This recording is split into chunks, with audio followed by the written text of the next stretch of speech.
Indo British advanced pain clinic నొప్పి మాయం surgery దూరం ఫర్ అపాయింట్మెంట్స్ 9155515563. నమస్తే, welcome to iDream. It's me Anusha Komal. ఇవాళ మన గెస్ట్ సామాజికవేత్త అడ్వకేట్ సుభాష్ని గారు ఉన్నారు. వారితో మాట్లాడదాం. నమస్తే మేడం. నమస్తే అండి. గత కొన్ని రోజులుగా న్యూస్లో మనం చూస్తున్నాం, ఒక పోలీస్ డిపార్ట్మెంట్లో ట్రయాంగిల్ లవ్ స్టోరీ విషాదాంతమైంది వాళ్ళ స్టోరీ కూడా. సో వ్యక్తి ఎవరైతే ఎస్ఐ ఉన్నారో ఆయన ఆల్రెడీ భార్య పిల్లలు ఉన్న వ్యక్తి, ఇంకొక ఆవిడ డైవర్స్ తీసుకున్న వ్యక్తి, ఇందులో ఇంకొక వ్యక్తి ఇన్వాల్వ్ అవ్వడం. అంటే మనం సాధారణ ప్రజల్లో మనం ఇలాంటి రిలేషన్షిప్స్ అవి సాడ్ ఎండింగ్స్ చూస్తూ ఉంటాం. బట్ ఒక బాధ్యతాయుతమైన పదవిలో ఉండి ఒక సమాజాన్ని ఇన్స్పైర్ కానీ ఎఫెక్ట్ చేసే విధమైన పొజిషన్లో ఉన్న వాళ్ళు కూడా దీనికి బాధితులుగా అంటే నిలబడుతున్నారు. అంటే మనం ఎలా చూడాలి ఈ రిలేషన్షిప్స్ని? ఇందులో అంటే తలుచుకుంటే ఇలాంటి సంఘటనలు ఎక్కువ స్థాయిలలో యూత్ని అయినా కానీ వివాహం చేసుకునే వ్యక్తులైనా ప్రేమించే వ్యక్తులని భయభ్రాంతులకు గురి చేసే సంఘటనలు ఇవి. అవును, ఎందుకంటే బాధ్యతయుతమైన పొజిషనే కాదు, చాలా అంటే సమాజంలో చాలా కీలకమైన వ్యవహారాన్ని ఈ సమాజాన్ని తీర్చిదిద్దే లా అండ్ ఆర్డర్కి సంబంధించిన వ్యక్తుల యొక్క మరణం అది చాలా భయంకరమైనది. అవును, ఎందుకంటే ఒక సామాన్యుడికి ఏదైనా జరిగితేనే మనం చాలా ఫీల్ అయిపోతాము. అలాంటిది ఒక మరణమే అంటే suicide, 3 members at a time suicide అంటే మీరు చూడండి ఎంత పెద్ద భయంకరమైన ఇది. అందులో ఈ ఏరియాస్లలో మన దగ్గర ఇలాంటివి జరగడం అంటే అది చాలా భయంకరంగానే. అందులో పోలీస్ దాంట్లో ఇంతకుముందు కూడా ఒక ఇన్సిడెంట్ కూడా ఒక మహిళని ప్రేమించుకున్నారని వాళ్ళు చంపేసిండ్రు, ప్రేమించి పెళ్లి చేసుకున్నారని. అందరు కానిస్టేబుల్ అంటే ఒక పోలీస్ అంటే మనకు ఒకలాంటి ఫీల్ అంటే చాలా అంటే మనకు ఎంతో బలంగా ఉంటుంది, సమాజానికి బలంగా ఉండేదే పోలీస్ వ్యవస్థ. అవును, అలాంటిది ఒక ఎస్ఐ పొజిషన్లో ఉన్న వ్యక్తి ఆయన తప్పు చేసిండా లేదా అన్నది మనం ఒక కార్నర్లో తీసుకున్నాం ఒకవైపు. బట్ మరణించండు. ఇప్పుడు వాళ్ళు అంటే వాళ్ళ చుట్టాలు కానీ అతన్ని ఏ విధంగా ఒక అంటే ఏం నెగిటివ్లో ఆయనని తీసుకురావద్దు మీడియా దయచేసి, ఆయన చాలా మంచోడు అని చెప్తున్నారు. మరోవైపు వాళ్ళ భార్య గొడవ చేసుకొని వెళ్ళిపోయింది అన్నది మరోవైపు మనకు కనబడుతుంది. అంటే ఇక్కడ ఒక కానిస్టేబుల్ పొజిషన్లో ఉన్న ఒక విమెన్ ఏదైతే ఉన్నారో ఆమె డైవర్స్ డ్రైవ్ ఉన్నది. అంటే ఒక పోస్ట్ అక్కడ ఖాళీ ఉన్నది, హస్బెండ్ పోస్ట్ ఈజ్ వేకెంట్ అక్కడ. అదే క్రమంలో మళ్ళా అదే దాంట్లో పనిచేస్తున్న వ్యక్తి అక్కడే ఉన్నారు, కంప్యూటర్ ఆపరేటర్. మరి ఆ వ్యక్తి ఈ అమ్మాయి రాక వీళ్ళు ముందు ఉన్నారు, ఎస్ఐ తర్వాత వచ్చాడు. వీళ్ళ పరిచయం ఎక్కువ అయ్యి ఉంటుంది నా దృష్టిలో. అయితే వీళ్ళ పరిచయాన్ని ఆయన వచ్చిన తర్వాత ఎస్ఐ వచ్చిన తర్వాత ఎస్ఐకి పరిచయం అవ్వడం వల్ల మేబీ అది ఒక ట్రయాంగిల్ క్లాష్గా ఏర్పడ్డాయి. ఏది ఏమైనా నువ్వు ట్రయాంగిల్ అను యాంగిల్ ఏదైనా కానివ్వండి, సమాజానికి బాధ్యత నీ నీ నీ యొక్క విధి నిర్వహణ అన్నది చాలా ఇంపార్టెంట్ పోలీస్కి. ఎస్పెషల్లీ ఆమె కానిస్టేబుల్ ఆయన లైఫ్లో ఉన్నా లేకున్నా భార్య ఉన్నదండి, భార్య బిడ్డ పిల్లలు ఉన్నారు అన్నది ఏర్పడుతుంది కదా. That is all. మనకు నువ్వు ఇంకొక అమ్మాయిని తో మాట్లాడడం తప్పు కాదండి, వ్యవహారాన్ని నువ్వు నీ వైపు తిప్పుకోవడమా లేకుంటే దాంట్లో ఇంటర్ఫిరెన్స్ కావాలన్నది తప్పది. ఆ వ్యక్తి తప్పు చేసిండా, ఆమెతోని రిలేషన్షిప్ ఉందా లేదా అన్నది మనం గమనించిన అతని మీదకి ఆల్రెడీ వచ్చేసింది. There is some inter related affair between 3 of them. మధ్యలో కానిస్టేబుల్ కూడా ఇప్పుడు 3 చనిపోయినారు కాబట్టి మనం ఎంత మాట్లాడుకున్నా ఏమొస్తుంది? ఈ సమాజానికి బాధ్యతాయుతమైన ఈ పౌరులు ఈ ఘటనకు పాల్పడితే ఏంటి, మనం ఏ విధంగా సమాజానికి ఒక సూచన మెసేజ్ ఏమి ఇస్తున్నాము అంటే నువ్వు పెళ్లి చేసుకున్నా పర్వాలేదు, భార్య పిల్లలు ఉన్నా పర్వాలేదు, ఇంకొకరిని లవ్ చేయొచ్చు, ఇంకొకరిని చూడొచ్చు. మరి అది కూడా ఆమె ఇంకోళ్ళతో లవ్ అఫేర్లో ఉన్న విధి విధానాలు మనకు సూచిస్తున్నాయి. సో ఇక్కడ ఏంటంటే ఎవరు ఏమైనా కానీ ఒక డిపార్ట్మెంట్కి సంబంధించిన వాళ్ళు. డిపార్ట్మెంటల్ గురించి చాలా పొగుడుకుంటూ చెప్పే విధానాలు చాలా చూసినాం మనం, చాలా పొగుడుతున్నారు కదా. ఇప్పుడు ఇలాంటి సంఘటనలు why don't you make any ఒక కౌన్సిలింగ్ ఎందుకు పెట్టకూడదు? డిపార్ట్మెంట్లోనే నువ్వు నీ డిపార్ట్మెంట్ ఉన్న వాళ్ళని నిన్ను ఒక సబ్ కమిటీ కూడా చెప్పాను నేను, ఒక కౌన్సిలర్నే నిర్వహించాలండి, ఒకరిని పెట్టేసేయాలి డిపార్ట్మెంటల్లో. ఇప్పుడు మీకు మేజర్ ప్రెస్ అడ్మినిస్ట్రేషన్స్ ఉంటాయి, ప్రెస్కి సంబంధించిన వాళ్ళు ఉంటారు. ఎవరైనా జర్నలిస్ట్కి ఏదన్నా అఘాత్యం జరిగింది, లేకుంటే డిప్రెస్డ్ అయిండు, లేకుంటే స్ట్రెస్గా ఉన్నారు, they will refer to the counsellor దగ్గర నుంచి ఎస్ హీఈస్ ఓకే అని అంటే అతన్ని మళ్ళా డ్యూటీలకు they will give the remuneration అంత ఇస్తారు, వాళ్ళ మంత్లీ ఇన్కమ్ అంత ఇస్తారు.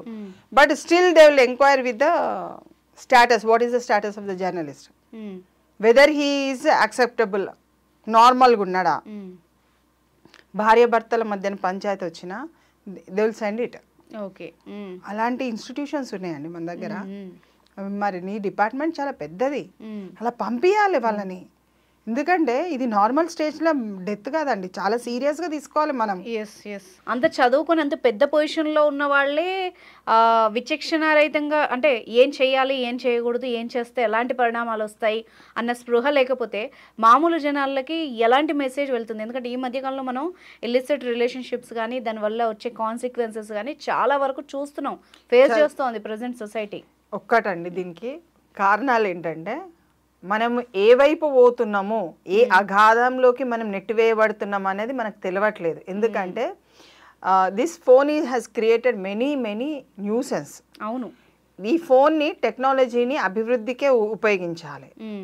ఇది మన జీవితాన్ని అగాధంలో నెట్టడానికి ఉపయోగించద్దు. నీకు కొట్లాట జరుగుతుంది, నీ వైపు ఒక అంటే సంఘర్షణ లెవెల్లో అందరూ వెళ్ళిపోతున్నాము, ముగ్గురు వెళ్తున్నారు, ఒక్కరు కాదు ఇద్దరు కాదు. ఈ ఇన్సిడెంటే తీసుకుందాం, వేరే ఇన్సిడెంట్ గురించి మనం మాట్లాడద్దు. అగాధంలోకి వెళ్ళిపోతున్నారు, వ్యక్తి కారులో బయలుదేరిండు, ఇంకో వ్యక్తి బండి మీద బయలుదేరిండు, ఈమె బయలుదేరిండు అంటే there is a meet between 3 of them. అవును, ఆ 3 of them ఒక చెరువు దగ్గరికి వెళ్తే ఆ చెరువు దగ్గర నెట్టేసింది ఎవరు, నెట్టబడ్డ వాళ్ళు ఎవరు, మొత్తానికి ఇద్దరు ఫస్ట్ పడి ఉండాలి, నెక్స్ట్ వాళ్ళకి భయపడి వాళ్ళు చనిపోయి ఉండాలి. ఇవైతే ఎక్కువ ఇన్సిడెంట్ డిపార్ట్మెంట్లో కానీ వేరే దగ్గర కూడా ముగ్గురు ఉన్న దగ్గర ఇద్దరు చనిపోతే మూడో వ్యక్తికి ఆటోమేటిక్గా డిప్రెస్డ్ అయిపోయి వాళ్ళు కూడా సూసైడ్ అటెంప్ట్ చేస్తారు. అది ఇట్ ఈస్ అ కామన్, అది అంటే మామూలుగా నడుస్తుంది. సో ఇక్కడ వాళ్ళకు హోదా ఉంది, ముగ్గురు పోలీస్ డిపార్ట్మెంట్ వాళ్ళే, అంటే లా అండ్ ఆర్డర్ ఉంది, రూల్ గురించి తెలిసిన వ్యక్తులే జరిగింది. సో అక్కడ ఏం చేయొచ్చు, ప్రికాషనరీ మెజరు ఎప్పుడైతే రండి రావాలి మాట్లాడాలి అది ఇది అని సంఘర్షణ జరిగినప్పుడు they should call to others. నాకు ఇట్లా అనిపిస్తుంది, మేము మాట్లాడడానికి వెళ్తున్నాము, ఒక సజెస్టివ్ పార్ట్ అనేది థర్డ్ పర్సన్ నుంచి తీసుకోవాలి. తీసుకొని అక్కడ ఆపేసుకోవాలి, కలవద్దు, మాట్లాడద్దు. అది నిశ్శబ్దంతో ఎవరి డ్యూటీ వాళ్ళు చేసుకుంటూ కొంతకాలం వెళ్ళిన తర్వాత పరిష్కారం అంతటా అయిపోతుంది. ఇంత మరణం చెందవలసిన అంత అవసరం లేదు. ఒక తల్లి బిడ్డని వేరు చేసినట్టే, వాళ్ళని అనాథాలు చేసినట్టే. ఇప్పుడు నువ్వు కంపెన్సేషన్ కట్టాలి, ఇప్పుడు తల్లి పిల్లలకి కట్టాలి కదా, మరి డిపార్ట్మెంట్ నుంచి నువ్వు పోయి చచ్చిపోతే ఎట్లా? చాలా ప్రమాదం కదండి.